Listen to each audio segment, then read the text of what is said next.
Good morning, my little coffee beans, and welcome to Madeline's Life Management. Today, I'm going to be telling you guys the 7 beauty skincare products that I am tossing, I'm throwing away, I'm done. I've learned some information, I've gotten older and wiser and more educated in the skincare department. So first I'm gonna level with you guys. This is going to be my second pot of coffee today. Coffee normally doesn't affect me, but I'm wondering if this second pot might. It'll be a little experiment. Let's see what happens. So here we have a Derma Roller. This is also called a microneedling device for obvious reasons. As you could see, those micro needles. So basically what you do is you roll it onto your skin and it creates micro tears in the skin. It creates little pieces of trauma in the skin and your body goes to heal that. So collagen is scar tissue. And so what you're doing is you're not creating collagen, you're creating trauma in the skin that needs to be healed. And of course, it'll create scar tissue when it heals that, which is collagen. Now, there are a few reasons that I'm tossing this device. I remember thinking it was so fun. I only ended up using it a few times, and that is because you need an EPA approved disinfectant and you need to soak this in that disinfectant. But I'm glad that I stopped using this for a few reasons. Now, obviously, if you want to do some derma rolling and some microblading, it's wonderful if you go in office and get a treatment, and there they see incredible results. What they do in office is you see a little tube and it goes so it stamps down, so you end up with these divots that are straight down in their lines. I've seen an example, and with these you're creating a V because it's going in and pushing out, so you have V's in your skin instead of just divots. I have very acneic skin, and so one thing I'm very attuned to is inflammation in my skin. So obviously this is also going to cause inflammation because that's what it's doing. It's creating trauma in your skin. And so inflammation for some people, this kind of trauma works really, really well with some skin types. And then for others, it does not work as well. And for those skin types that it doesn't work as well, it could lead to hyperpigmentation. It could lead to dark spots, post-inflammatory inflammation, and even trigger melasma. Another thing to think about is those microneedles are creating that tear in your skin, and if there's anything on that needle at all, if there's a dust particle, if there's a mite, there's so many things you could be pushing into your skin. Also, I've made all these mistakes. There's a reason I have to toss them, and it's because I at one point owned them and used them. So that's why I'm doing this video, is because I needed some more education. So I'm telling you, okay, this is what I did. This is what I did wrong. And now I'm tossing them. So that's my first thing. And I'll also be giving you things that you can replace it with, because I know like microneedling can be awesome done in an office. So the next thing I'm going to talk about is something that this is maybe my first skincare that I ever did. And it is the St. Ives Blemish Control Scrub. And what it has is it has little, oh, there's salicylic acid also in here. Well, salicylic acid is awesome, but this has little pieces of apricot in it, and I'm actually gonna put some on my hand to show you. And do you guys see those little pieces? And it's a physical scrub. I was recently watching Renee Rouleau's YouTube channel, and she compared a physical scrub to walking on a sandy beach with your feet. And over time, it makes your feet more calloused and it makes that skin thicker. And so what you're doing is you're creating little micro tears in the skin as well. And what it does when it's physical is you could over scrub and overexpose your skin, which makes you more prone to sun damage, and it could also cause dark spots and hyperpigmentation and melasma if you're prone to those things because of the inflammation that you're going to create. It could cause hyperpigmentation. And also, it'll thicken up your skin, which is not something you want. You want your skin to have a healthy skin barrier, and you want your products to be able to penetrate, but you're just going to be building up kind of a callus type, hard, rough, leathery skin if you continue to use these physical scrubs. I'm gonna go wash this off my hand. Okay, I'm back. So basically what it does is it causes micro tears, which could let in bacteria and cause breakouts and blemishes. So let me give you the alternative, because there is a wonderful, excellent, amazing alternative, and that is a chemical exfoliant. So there are a lot of different ways to do a chemical exfoliant. You can get a chemical exfoliant in a mask, like a 15-minute mask. You can do like an overnight mask.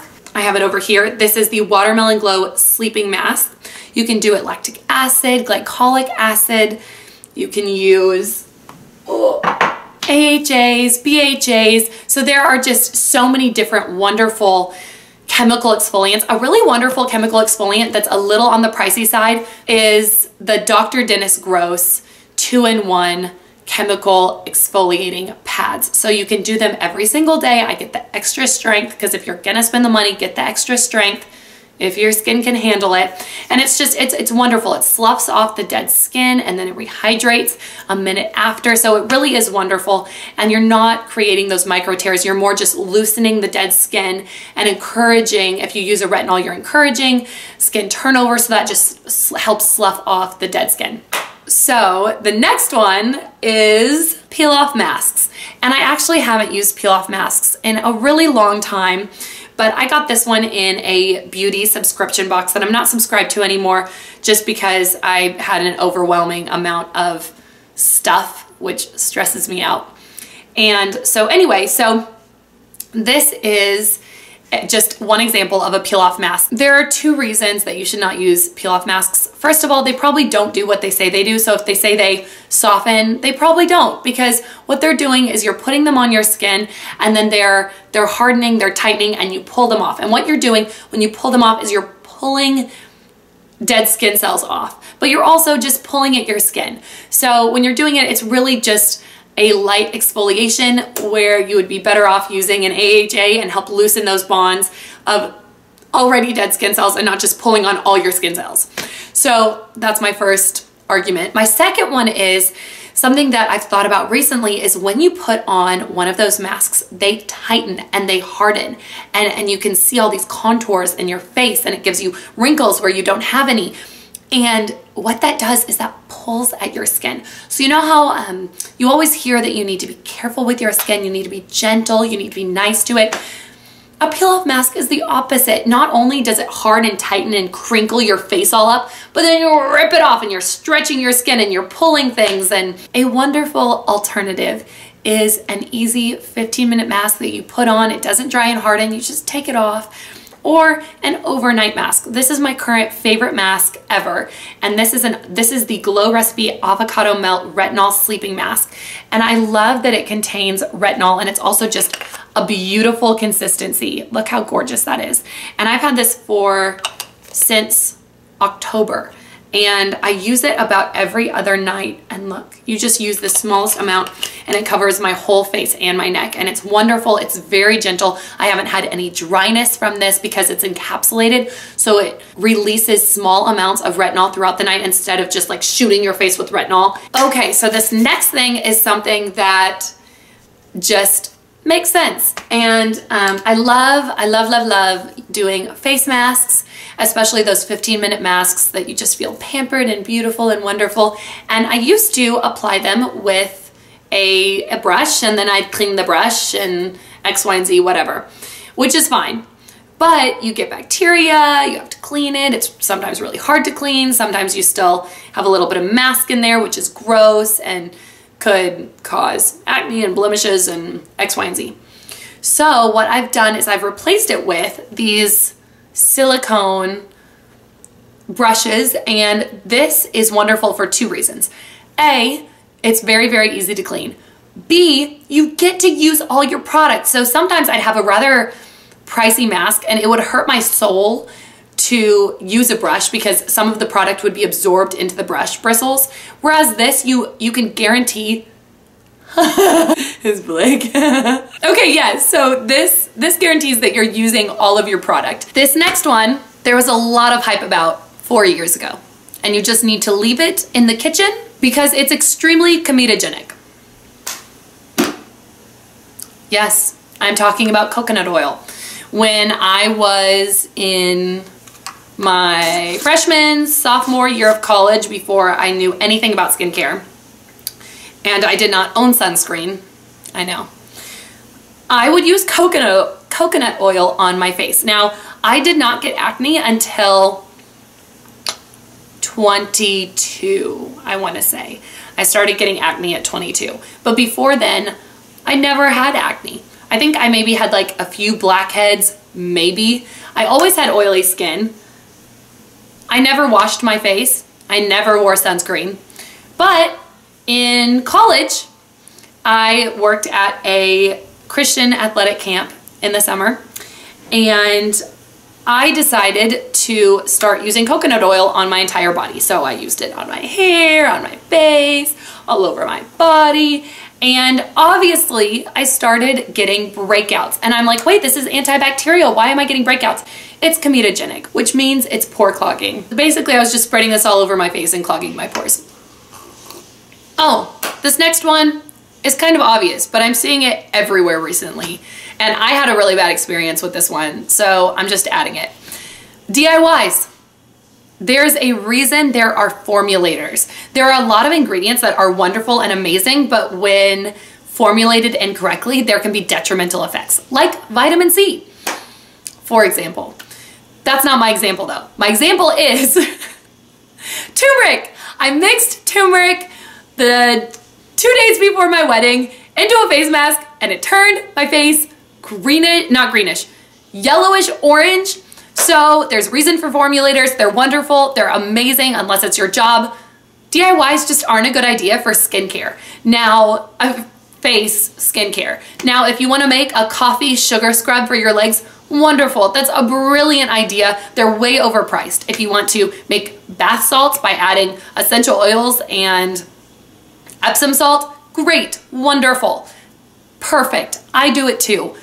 But don't put that on your face. Also, essential oils, some of them can be comedogenic. Obviously, they're a fragrance, and they can be very, very shocking to the skin.